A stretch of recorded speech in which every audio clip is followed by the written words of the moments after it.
여러분, 혹시 이런 경험을 들어보신 적 있으신가요? 몸에 벌레가 기어가는 것처럼 끈적하게 간질거리고 한번 긁기 시작하면 가려움이 몇십 배로 폭발하듯 심해져서 도저히 멈출 수가 없는 그 지독한 느낌. 긁다가 손톱 밑에 피가 배어나오고 상처가 덧나면서 밤새도록 잠을 이루지 못하는 고통. 어떤 아토피 환자는 이건 단순한 병이 아니라 매일매일 이어지는 잔인한 고문이라고 절규합니다. 그래서 많은 사람들이 아토피 피부염을 혼자서 고독하게 싸워야 하는 끝나지 않는 전쟁이라고 부릅니다. 오늘 건강백서에서는 이 지독하고 고통스러운 전쟁에서 벗어나 마침내 평화를 찾을 수 있는 방법, 즉 올바른 치료와 체계적인 관리의 핵심을 깊이 있고 상세하게 이야기해 보겠습니다. 아토피 피부염, 더 이상 절망의 병이 아닙니다. 이제 희망의 빛이 선명하게 보입니다. 우리는 흔히 아토피를 단순한 피부 건조증이나 알레르기 반응의 일종으로 오해하곤 합니다. 하지만 아토피는 단순한 피부 건조가 아닙니다. 가장 먼저, 그리고 가장 중요하게 알아야 할 사실은 아토피. 피부의 가장 근본적인 문제는 바로 피부 장벽의 심각한 붕괴라는 점입니다. 우리의 피부는 본래 외부로부터의 유해한 자극물질이나 미생물의 침투를 막아주고 체내의 수분이 증발하는 것을 방지하는 견고한 튼튼한 벽처럼 기능합니다. 그러나 아토피가 발생하면 이 중요한 피부 장벽의 기능이 급격히 약화되고 미세한 균열과 함께 수많은 틈이 생기기 시작합니다. 마치 오래된 건물 벽에 균열이 생기듯 피부 속 필수적인 수분은 끊임없이 외부로 빠져나가고 미세먼지, 알레르겐, 세균과 같은 외부 자극 물질들은 이 틈새를 통해 너무나 쉽게 피부 깊숙이 침투하게 됩니다. 그 결과 피부는 극도로 건조해지고 만성적인 염증 반응으로 인해 쉽게 붉어지며 무엇보다도 일상생활을 마비시킬 정도로 참을 수 없는 극심한 가려움을 느끼게 됩니다. 하지만 문제는 여기서 결코 끝나지 않습니다. 피부 장벽이 무너진 상태는 단순히 건조해서 가려운 것을 넘어섭니다. 무너진 장벽을 통해 침투한 외부 자극 물질들은 우리 몸의 면역 시스템을 과도하게 활성화시키고 비정상적으로 자극해버립니다. 즉, 아토피의 진짜 정체는 단지 피부 장벽의 손상에 그치는 것이 아니라 손상된 피부 장벽과 더불어 우리 몸의 면역 체계가 과도하게 반응하여 염증과 가려움을 유발하는 복합적인 면역 매개 질환입니다. 이 복합적인 문제로 인해 긁으면 긁을수록 피부는 더욱 손상되고 가려움은 더 심해지며 심각한 염증이 발생하고 그 염증이 다시 또 지독한 가려움을 유발하는 악순환의 고리가 끊임없이 반복되는 것입니다. 그렇다면 이 고통스럽고 답답한 악순환의 고리를 끊어내고 아토피 피부염의 늪에서 벗어나 건강한 일상으로 돌아가기 위해선 어떻게 해야 할까요? 아토피 치료의 핵심은 바로 세 가지 핵심 축을 동시에 그리고 유기적으로 관리하는 것입니다. 이 세 가지 핵심 축은 바로 첫째, 손상된 피부 장벽을 회복시키는 것. 둘째, 피부의 만성적인 염증 반응을 효과적으로 조절하는 것. 그리고 셋째, 아토피를 악화시키는 생활 환경 요인들을 철저히 관리하는 것입니다. 이 중 단 하나라도 소홀히 하거나 간과한다면 치료 효과는 현저히 떨어지고 결국 재발을 반복하는 실망스러운 상황에 처하게 될 것입니다. 첫 번째, 손상된 피부 장벽을 효과적으로 회복시키고 강화하는 방법입니다. 많은 아토피 환자분들이 보습의 중요성을 인지하고는 있지만 종종 보습을 가볍게 생각하거나 단순히 피부가 건조할 때만 일시적으로 하는 것으로 여기는 경향이 있습니다. 하지만 사실 아토피 치료에 있어서 보습은 전체 치료 효과의 절반 이상을 차지할 정도로 매우 중요하고 필수적인 부분입니다. 특히 샤워나 세안을 마친 뒤 피부의 물기가 완전히 마르기 전, 즉 3분 안에 보습제를 충분하고 꼼꼼하게 바르는 3분 보습법은 아토피 전문의들이 모든 환자에게 공통적으로 강조하는 가장 기본적인 원칙이자 가장 효과적인 관리법입니다. 피부가 아직 촉촉하게 젖어 있을 때 보습제를 발라야 피부 속 수분이 외부로 빠져나가는 것을 효과적으로 막고 손상된 피부 장벽을 복구하고 강화하는 데 결정적인 도움을 줍니다. 보습제는 건조한 계절뿐만 아니라 사계절 내내 그리고 증상의 경중에 관계없이 꾸준히 사용하는 것이 중요하며 보습제의 종류 또한 자신의 피부 타입과 증상에 맞는 제품을 선택하는 것이 바람직합니다. 보습의 꾸준함과 올바른 방법이 아토피 피부염 관리의 첫걸음이자 가장 강력한 무기가 됩니다. 두 번째는 피부의 만성적인 염증 반응을 효과적으로 조절하는 것입니다. 염증은 가려움증을 유발하고 피부 손상을 반복시키는 핵심적인 원인이기 때문에 이 염증을 초기에 정확하게 진단하고 적절한 치료를 통해 효과적으로 관리하는 것이 매우 중요합니다. 염증 조절을 위해서는 반드시 피부과 전문의의 진찰을 받고 전문적인 약물 치료와 의료진의 세심한 도움이 필요합니다. 많은 환자분들이 스테로이드라는 단어에 대해 막연한 두려움이나 오해를 가지고 있는 경우가 많습니다. 하지만 숙련된 의료진의 지시에 따라 올바른 용량과 기간 동안 사용하는 경우 부작용은 현저히 적고 염증 완화 효과는 매우 빠르고 강력합니다. 특히 급성 발진이나 견딜 수 없는 심한 가려움증이 있을 때 스테로이드 약물은 염증으로 고통받는 피부가 회복할 시간을 벌어주고 가려움 마이너스 긁음 마이너스 염증으로 이어지는 악순환의 고리를 끊는데 결정적인 역할을 합니다. 다행스럽게도 최근에는 스테로이드를 대체할 수 있는 다양한 새로운 비스테로이드성 치료제들이 활발히 개발되고 등장하면서 환자분들의 치료 선택지가 점점 더 넓어지고 있습니다. 이러한 신약들은 특정 염증 경로를 표적으로 하거나 면역 반응을 조절하여 효과를 나타내며 장기 사용 시 스테로이드의 부작용을 걱정하는 환자들에게 큰 희망이 되고 있습니다. 의료 기술의 발전으로 인해 아토피 치료 분야는 빠르게 진화하고 있습니다. 과거에는 국소 스테로이드와 보습제에 의존하는 것이 주된 치료법이었지만 이제는 훨씬 더 다양한 치료 옵션들이 등장하여 환자 개개인의 상태에 맞는 맞춤형 치료가 가능해졌습니다. 이는 아토피 피부염 환자들에게 실질적인 삶의 질 개선을 가져다 주고 있습니다. 세 번째는 아토피를 악화시키는 생활 환경 요인들을 세심하게 조절하고 관리하는 것입니다. 아토피는 하루 중 특히 밤에 증상이 가장 심해지는 경향이 있습니다. 그 이유는 밤이 되면 우리 몸에서 가려움을 유발하는 화학물질인 히스타민의 분비가 증가하고 따뜻한 침구류 등으로 인해 피부 온도가 올라가면서 가려움이 더욱 쉽게 유발되기 때문입니다. 그래서 많은 아토피 환자분들은 잠들기 전이나 수면 중에 견딜 수 없는 가려움으로 인해 잠에서 깨거나 아예 잠을 이루지 못하는 고통스러운 경험을 자주 합니다.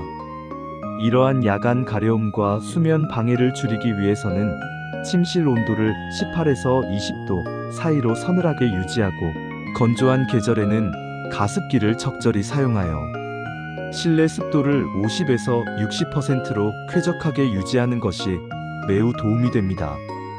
또한 진드기나 기타 알레르기 유발 물질이 쌓일 수 있는 침구류는 최소 일주일에 한 번 이상 55도 이상의 고온으로 세탁하고 건조하는 것이 중요합니다.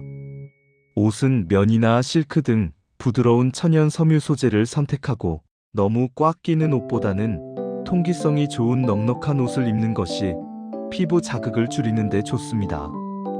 정신적인 스트레스 또한 우리 몸의 면역 반응을 불안정하게 만들어 아토피 염증을 악화시키는 주요 요인이므로 충분한 수면, 규칙적인 운동, 균형 잡힌 식습관, 그리고 명상이나 취미 활동 등을 통한 스트레스 관리 역시 아토피 치료의 필수적인 부분입니다. 즉, 생활 전반에 걸친 세심한 관리가 아토피 증상을 완화하고 재발을 방지하는 데 결정적인 역할을 합니다. 그렇다면 많은 아토피 환자와 그 가족분들이 가장 궁금해하시는 질문입니다. 아토피는 과연 완치가 가능한 질환일까요? 많은 피부과 전문의들은 아토피는 평생 관리해야 하는 만성 질환이지만 그렇다고 평생 고통받는 절망적인 병은 결코 아니다라고 단호하게 말합니다. 실제로 올바른 방법으로 꾸준하고 체계적으로 관리하면 증상이 거의 사라지고 건강한 사람과 다름없이 일상생활에 전혀 지장 없는 상태로 유지하는 사람들이 매우 많습니다. 이는 아토피가 더 이상 불치병이 아니라 치료와 관리를 통해 충분히 극복하고 조절할 수 있는 질환이라는 희망적인 메시지를 담고 있습니다. 즉, 아토피는 꾸준한 치료와 현명한 관리를 통해 분명히 좋아지는 질환입니다. 아토피 환자들이 흔히 범하는 실수는 증상이 일시적으로 좋아졌다가 다시 나빠지는 파도와 같은 패턴을 아토피의 정상적인 경과라고 착각하는 것입니다. 하지만 이러한 파도 같은 패턴은 결코 정상적인 회복 과정이 아니라 치료가 중간에 중단되거나 관리가 소홀해지면서 염증이 다시 쌓이고 증상이 악화되는 과정임을 명심해야 합니다. 다시 말해, 아토피 치료의 핵심은 눈에 띄게 증상이 좋아진 그 순간부터 오히려 더욱 꼼꼼하고 철저하게 관리하는 것입니다. 이 관액이라고 불리는 중요한 시기에 관리를 잘하면 재발을 최소화하고 장기적으로 건강하고 편안한 피부 상태를 유지할 수 있습니다. 이와 함께 또 하나 매우 중요하게 떠오르는 점은 바로 장 건강과 면역 균형의 긴밀한 상호작용입니다. 최근 의학계의 연구에서는 우리 몸의 장내 미생물 환경의 변화가 아토피, 피부염의 발병 및 악화와 매우 밀접하게 연결되어 있다는 사실이 강력하게 밝혀지고 있습니다. 불규칙한 식사, 과도한 가공식품 섭취, 섬유질 부족, 충분하지 못한 수면 등은 장내 미생물의 균형을 깨뜨려 장 건강을 해치고 이는 결국 전신적인 염증 반응을 유발하여 피부 염증을 더욱 악화시킬 수 있습니다. 따라서 충분한 수면, 항염증 효과가 있는 균형 잡힌 식단, 그리고 명상이나 요가 등을 통한 스트레스 관리까지 함께 병행해야 아토피 치료 효과가 극대화될 수 있습니다. 특히 장 건강과 관련하여 마이크로바이옴, 불균형이 아토피와 깊이 연관되어 있음이 과학적으로 입증되고 있습니다. 장내에 유익균이 적고 유해균이 많은 상태는 아토피를 포함한 다양한 알레르기 질환의 원인이 될 수 있습니다. 심지어 소아, 아토피 피부염의 발병 원인 중 하나가 모체의 장내 미생물 환경에 있다는 충격적인 연구 결과도 있습니다. 임신 중 산모의 장내 미생물 불균형과 식이섬유 섭취 부족이 자녀의 아토피 피부염 발병 위험을 높일 수 있으며 특정 병원성 공생균인 피칼리박테리움 속 일부 종이 아토피, 소아 환자에게서 비정상적으로 많다는 점도 확인되었습니다. 장내 미생물은 우리 몸의 면역 체계 조절에 핵심적인 역할을 하므로 프로바이오틱스 투여를 통해 위장 점막 및 장림프 조직과 상호작용하여 T세포 분화 및 사이토카인 분비에 직접적인 영향을 미침으로써 면역 반응을 긍정적으로 조절할 수 있습니다. 또한 장내 미생물이 생성하는 트립토판이나 마이너스 아미노부티르산과 같은 신경 전달 물질은 피부 가려움증에 직접적인 영향을 미치므로 장내 미생물 조절은 피부 질환 증상 완화 및 2차 감염 확률 감소에 실질적으로 기여할 수 있습니다. 프로바이오틱스의 효능 또한 아토피 치료에 있어 매우 주목받고 있는 분야입니다. 특정 프로바이오틱스 균주, 예를 들어 락토바실러스 지지, 람노서스, 비피더스 등은 THE, 사이토카인염증 유발 물질의 분비를 억제하고 TH1 사이토카인 면역 조절 물질의 분비를 증진시켜 면역 균형을 맞춤으로써 아토피 피부염 치료에 긍정적인 영향을 미칠 수 있습니다. 실제로 아토피 피부염을 가진 영유아에게 유산균을 복용시킨 후 증상 변화를 관찰한 연구와 아토피, 피부염 가족력이 있는 임산부에게 유산균을 복용시킨 후 출산한 신생아에게도 지속적으로 복용시키는 연구들이 활발히 진행되어 긍정적인 결과를 보여주고 있습니다. 나아가 플로라젠 엑지마와 같은 특정 프로바이오틱스 제품은 아토피 피부염 증상의 중증도를 완화하는 효과가 임상적으로 입증되었다고 알려져 있으며, 이는 장 건강과 아토피의 연관성을 뒷받침하는 강력한 증거입니다. 이러한 최신 연구 결과들과 빠르게 발전하는 의학 기술을 반영하여 2024년에는 대한아토피 피부염학회에서 무려 9년 만에 개정된 2024 한국 아토피 피부염 치료 가이드라인을 발표했습니다. 이 가이드라인은 최신 임상 연구 결과와 새롭게 개발된 신약 정보를 총망라하여 한국인에게 가장 적합하고 최적화된 아토피 피부염 치료 지침을 제공하는 것을 목표로 합니다. 주요 내용은 기존의 국소요법, 전신치료법 외에도 혁신적인 생물학적 제재 치료법, JAK 억제제 치료법 등 최신 치료법들을 상세히 다루고 있습니다. 더 나아가 소아, 청소년, 고령자, 임산부 및 수유부와 같이 특별한 고려가 필요한 대상별 맞춤 치료 지침까지 포함하고 있어 환자 개개인의 특성에 맞는 정밀한 치료 전략 수립에 큰 도움을 줍니다. 특히 새로운 표적 치료제인 생물학적 제재와 JAK 억제제의 도입에 따른 치료 전략 변화가 상세하게 반영되었습니다. 중등증 이상의 아토피 피부염 환자에게는 이러한 신약을 적극적으로 사용하도록 권고하며, 약물 효능과 발생 가능한 잠재적 부작용 사이의 균형을 신중하게 고려해야 한다고 강조합니다. 만약 현재 치료 중인 약물의 효과가 불충분하거나 예상치 못한 부작용이 발생하는 경우 의료진과의 상담을 통해 약물 전환 교체 투여 또한 적극적으로 고려할 수 있는 유연한 치료 전략을 제시하고 있습니다. 최신 약물 치료 동향을 좀 더 구체적으로 살펴보겠습니다.